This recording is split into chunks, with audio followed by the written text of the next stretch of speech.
We're gonna try this again. Part 2. Whoop. This is real life. Like I have said in previous videos, I'm not trying to be some big fancy YouTuber. I'm trying to keep this really down to earth, natural, and relatable. So here's part 2. I had left off talking about a friend that I reconnected with in college, and she was doing an amazing retreat. It was $333 that I did not have.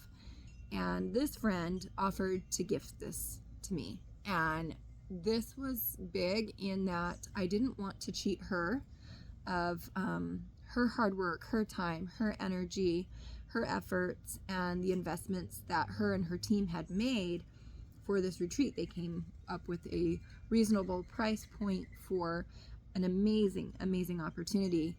And she was a huge pivot in my growth of receiving.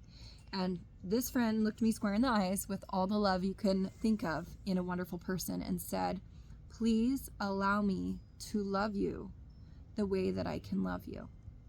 And there's a big difference in someone saying, "Hey, I want to gift you this, you can't afford it," or "Hey, I want to gift this to you, you're going through a hard time." And I know in this case, because of the person I was being honored by, that this wasn't about any of that. This was genuinely about her saying, "I'm in a position and I have a group of amazing people who are doing this program, and we would love to honor you, and we would love for you to be a receiver." And the way that she said that really touched my heart, and it was a big change for me in learning to honor myself, learning to honor others, and to be a more gracious receiver. And I'm so grateful that she invited me in that way, because it made it easy to say yes.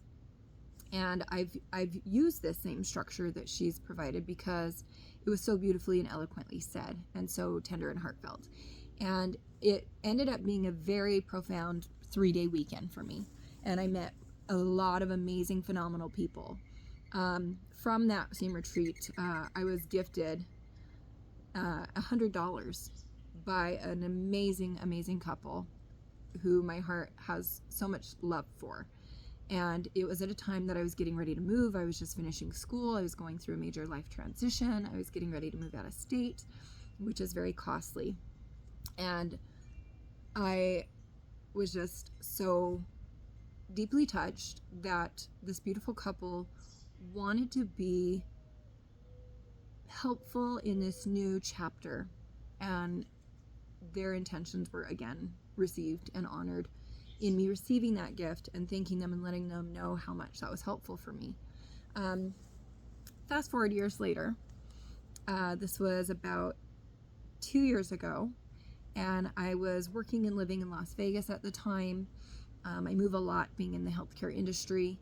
And the same friend who had given me the profound gift of the 3-day retreat has a beautiful, beautiful set of crystal bowls. And I have always wanted crystal bowls. I did not have them as a priority for my finances with other things that I was investing money in. And I have other instruments that I do for my sound frequency. Some of you have heard of that company. It's StargateSoundMedicine.com if you want to check it out. And I didn't have any crystal bowls. I use drums, I use shamanic instruments.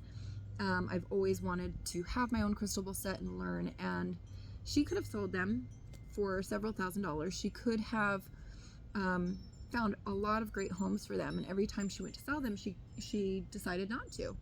And I was up there visiting and talking about how I was doing sound with some of the patients that I was working for in the hospital I was working for, and the amazing research that's coming in about these natural, holistic practices and rituals that have been around for centuries, thousands and thousands of years ago, that were used regularly.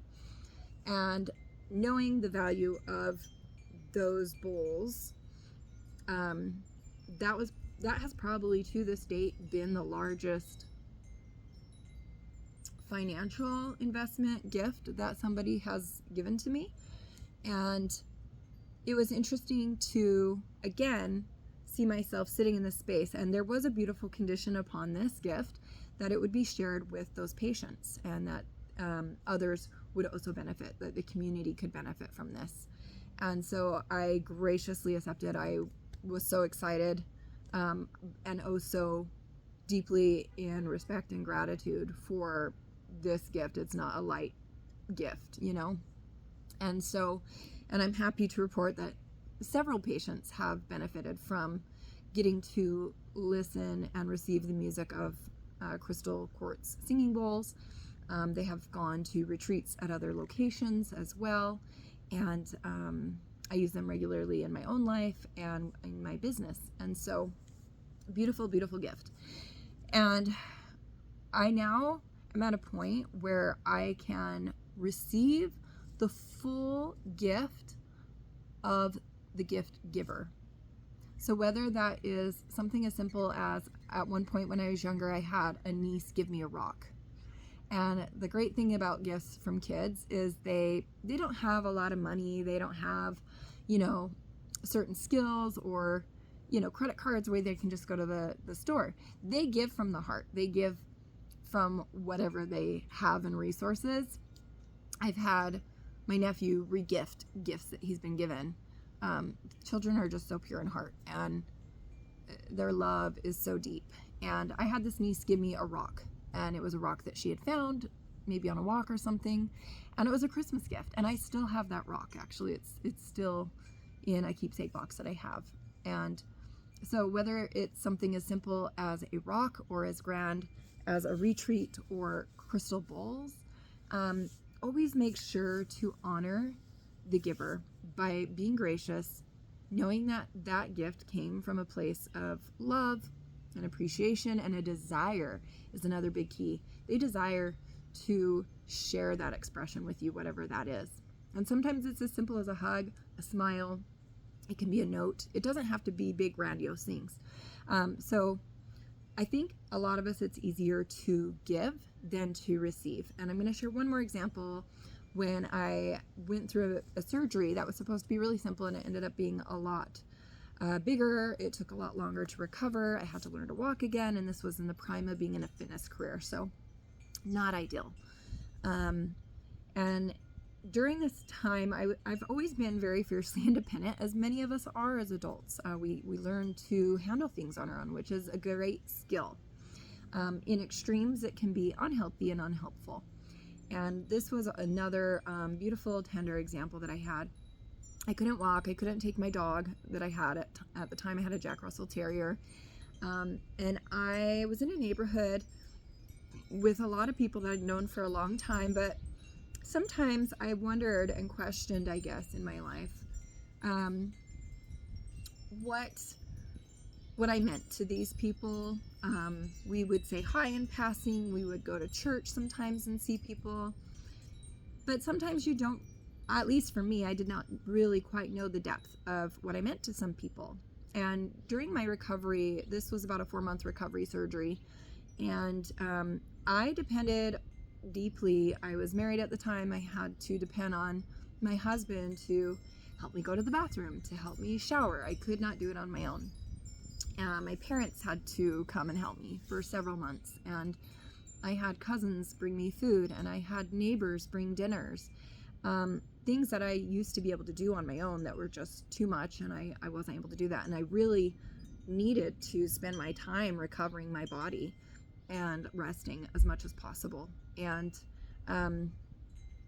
when you are in, I don't want to say helpless, but when you're in a space where much support is needed and you can allow yourself to be that recipient, it really is a beautiful thing to see a community come together, to see connection that circles around you, and to humble yourself enough to truly allow others to show that love and support to you. And so if you have ever struggled with this, I would highly encourage you to allow this opportunity. So there's 2 parts to this video. If you haven't watched the one before this, make sure to check it out. I'll post them simultaneously next to each other. And I'll put part 1, part 2. We had a little camera topple. That's real life. sometimes things tip over, and that's actually quite perfect for the topic, you know. But I hope that you can learn through this video different ways to receive compliments, to receive support, to receive gifts, to receive love from others. If you haven't already subscribed below, please do that. It helps my channel. It also helps others find me who may be looking for these. If something that I've talked about on the channel has been helpful to you, please share it. Please share it with somebody who might benefit from it.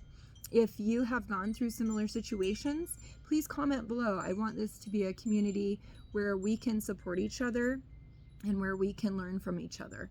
So thank you so much. This is Finally You Now, which stands for fun. Have a great day. Bye.